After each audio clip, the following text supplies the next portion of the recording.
Well, at least 120 people are now confirmed dead and even more still missing in Texas after flash floods devastated central regions of that state. And tonight, questions linger for local and state leaders over their response as the deluge hit, as well as whether a code red emergency alert system worked. CBS's Jason Allen has been pressing these questions all week, and he brings us the latest. I'm listening to the fire and EMS and the recovery operations. John David Trollinger is the former Information Technology Director for Kerr County. He helped install the area's Code Red emergency alert system. When he woke up around 1 a.m. Friday, Trollinger immediately tuned in to emergency radio transmissions. Something told you it was going to be a big night. National Weather Service. It's simple. Nearby, the Guadalupe River was rising fast, and people were in danger. The Guadalupe is starting to come up, and Shoemaker is no longer passable at this time. Trollinger recorded the moment volunteer firefighters requested that a code red alert be sent.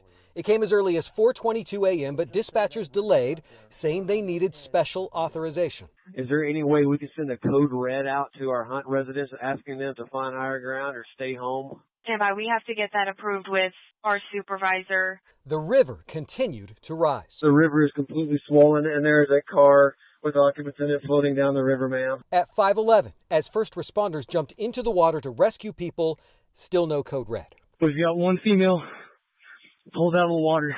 Some survivors report receiving a code red alert at 5:30 a.m., others at 6 a.m.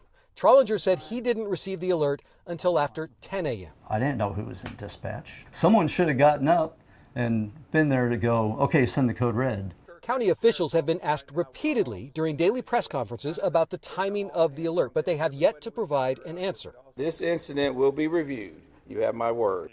The Roberson family tell us they did not receive any alerts and are lucky to be alive after floodwaters forced them out of their home in the middle of the night.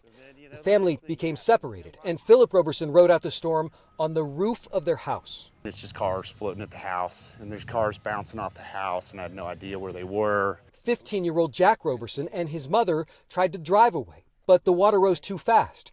Jack showed us the tree he grabbed onto. What? I am.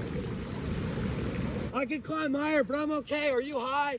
Recordings show Roberson's legs underwater as muck, trees, and debris engulfed him. Mom, are you in a tree?